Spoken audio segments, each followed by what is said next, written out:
So hi everybody, I am Ros Walker. I'm the Director of Strategy at Health Data Research UK, and I've been around for a while now, working with the team, trying to make sure that we do some good things.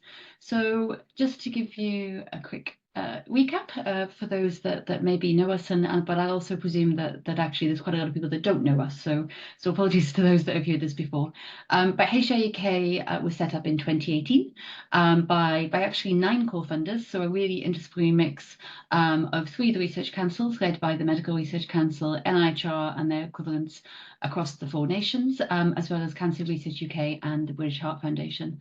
And we're really grateful for their vision to really establish HDR UK in our quest to unite the UK's health data to enable discoveries that improve people's lives. And we've been set up for the long term, very much like a traditional kind of wet lab scientific institute. And we really do have a 20-year plus vision to ensure that large-scale data in all its forms and advanced analytics benefits every patient interaction, clinical trial, biomedical discovery, and also, very importantly, to enhance public health. So we're a bit of a kind of an interesting institute in that we aren't all based in one place. So we do have a kind of a central coordination team who's actually distributed. We aren't all based in London, although we do use the Wellcome Trust building to host and kind of convene lots of our team. But really the power of HDR UK is the ability to bring experts together across the whole of the country. And it's, you know, a real privilege to have such a diverse range of leaders, not least the Midlands team, who are incredible and do a lot to support HDR UK's mission. And what we've done, this was a slight shift following our 5-year renewal about a year or so back, was establish a network of regions across the UK. So we are very conscious, although we're a UK-wide organisation, there are differences, not least in the devolved nations, where obviously the NHS and health is devolved, but also, you know, really making sure that we tap in to the skills, the partnerships, the data, the patients, and various other stakeholders at the regional level. So what actually is it that we're all about? So really, our quest is to improve health and boost UK science by making it as easy as possible for researchers to find, access and use high quality data. And this pathway in the orange circles, you know, we know and we live and breathe the fact that all of the kind of excitement can sometimes come in the insights in improving health, and absolutely that's the end goal. It's something that we're really committed to. But actually a lot of heavy lifting has to go to kind of get you through that journey, so you can actually deliver public benefit in a trustworthy way from the data. And so to do that, what HDR UK focuses on is providing the leadership needing to fix some knotty problems, and really create novel, innovative solutions needed for researchers to use large-scale data safely and securely. But we can't do that alone. So to really make sure that the whole system comes together, we spend a lot of time developing partnerships, collaborations, and trying to connect data people and organisations across the UK and nationally and internationally, so that the system as a whole can improve, and that you can complete your journey as rapidly as possible. And really the problem, and the reason why we think it's important to have an institute to fix these problems, is that the traditional paradigm, for you know, powerful reasons, and it's still important, is that you build trusted relationships and knowledge of individual data sets. So really, you know, particularly when they're research generated data sets, you build up that understanding, that ability to use these data to kind of answer hypotheses and to move forward in your research. But actually, if you look across other sectors beyond health, what they have moved to with great impact and an increase in efficiency and productivity in general is a many-to-many ecosystem. So that ability to use multiple data sets across multiple different organizations, multiple different types of data, and really allow those data sets to be opened up for as many different uses as possible. And as I just said, that requires a kind of infrastructure approach, and by that we don't just mean technology, although the technology is important. We also mean trust, information governance, getting the policies and processes right, and the standards needed to make this all join up in as streamlined way as possible. And if we can do that, what we are hopeful of is really putting the UK at the forefront of research and innovation that really does have a public impact, because it is using data that's representative of the whole population of all 67 million. It's able to look across the lifespan, so that things that happen in your childhood, you know how that's going to impact your health when you're in your later life. And also with the increased diversity and detail as kind of newer forms of data, and actually data that sits beyond health. So although we're a health organization, we do have programs and think about health relevant data, be that education, be that your social and environmental context, be that your Fitbit or your wearable device that you're using. A question that sometimes crop up is like, where does AI fit in all of this? And AI is really exciting. It's really important. But this I think exemplifies the point that to make AI work, you need compute, you need the technology, you need the analytics, and all of that great stuff. But actually, data is the bedrock. It's the fuel that drives AI progress. And these charts just show on the right-hand side the huge amounts of data that are used typically for some of the kind of big innovations like ChatGPT that we've seen come across recently. But actually, to get the power of AI to work in the health context, you've got to think about safety and regulation, which I know many teams do.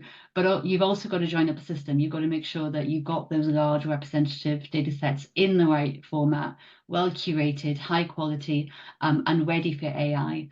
And this was an image that actually HDR UK CTO, Emily Jefferson, generated a few weeks back, which was about how difficult it is to actually put that into practice right now, because health data is very fragmented. So it's like having multiple different train tracks that don't quite join up across the UK.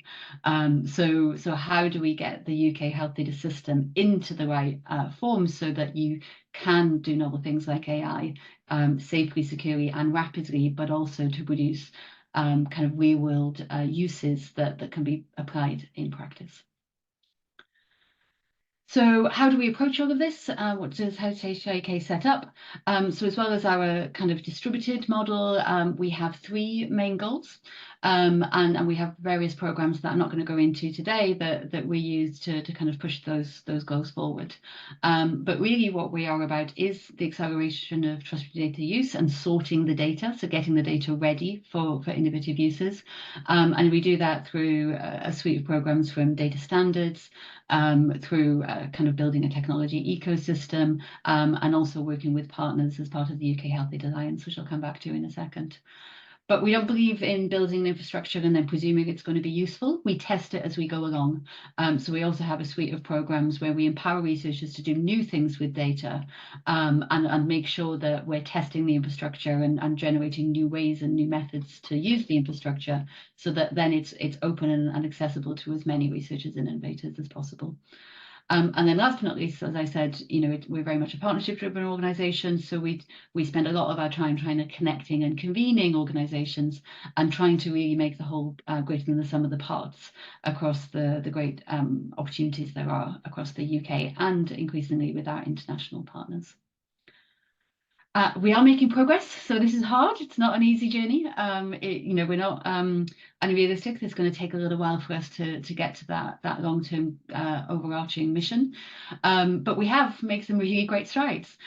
So all credit to a UK-wide team that came together under the leadership of particularly Cathy Sludlow, who's HDR UK's chief scientist, as well as Aziz Sheikh, who's led several of our programs, is currently based up in Edinburgh. And with the team working across the whole of the UK, what they've managed to show is that it is actually possible to do a study using data sets across all 4 nations, and actually doing that in a way that really drove forward kind of insights from particularly the pandemic, and how we can show variability in the way that the vaccination in this instance was taken up across the 4 nations.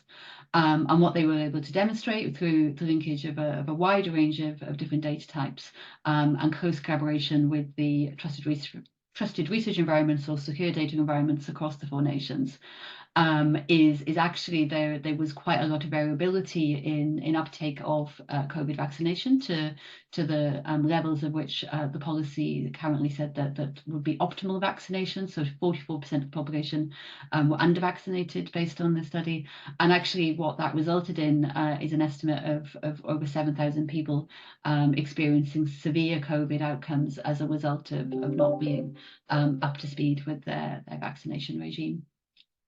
So this is a proof of principle. It wasn't easy. It took 18 months. We want to make it quicker. We want to make it even easier, and we want to open it up further so that this isn't just a kind of a proof of concept type study, but it becomes more and more routine for researchers to be able to do this work. Also, just to shout out the great work of colleagues who do manage the UK Health Data Research Alliance. So for those that don't know about the Alliance, so this was actually set up in the very early days of HDR UK, and it's a membership organisation, and we've just got over our century. So we've now got 101 members of the Alliance. And while HDR UK, we don't control any data. We're not data kind of managers ourselves. What we do through the Alliance is bring those with responsibility for data sets together so that we can build a community, we can tackle knotty problems together, we can shape and apply standards to make everybody, the researcher experience as aligned and streamlined as possible, and ultimately drive up best practice across the UK by learning together what works and actually learning from disciplines beyond direct health, such as actually the Alliance was modelled on the genomics community and how we can learn from some of the approaches they use. So that continues to go from strength to strength, and we're really optimistic that we'll be able to continue to work with partners to really embed in what good looks like from a point of view of making data accessible safely for research and innovation. And just kind of a couple more slides. And then very happy to take any questions, is the ultimate importance of working with the NHS. So we are a research organisation. We're about driving forward kind of new discoveries, but we can't do that, and we shouldn't do that without being clear that we're driving those benefits back into the NHS as rapidly as possible. And we do work very in close collaboration with our NHS colleagues, and I'm sorry to say that I've got lots of clashes, so I can't join for the rest of the afternoon, but to really hear the examples that you will hear this afternoon about how data is being used at the front line, and really getting that convergence of care and research that we know is so important to drive benefits back to patients as rapidly as possible. And then final thought is really to say how important it is to put the patient at the heart of this work. So this is Thomas Dorber, who was the founder and lead for a study called the Framingham study, for those that know it. So this was a US study where they really did make a whole town a research engine, and really kind of make that the progress they're going to achieve through the use of participant data and kind of new discoveries that kind of directly impacted the way that policy and practice was delivered. And a really great quote from that is participants must be treated as gold.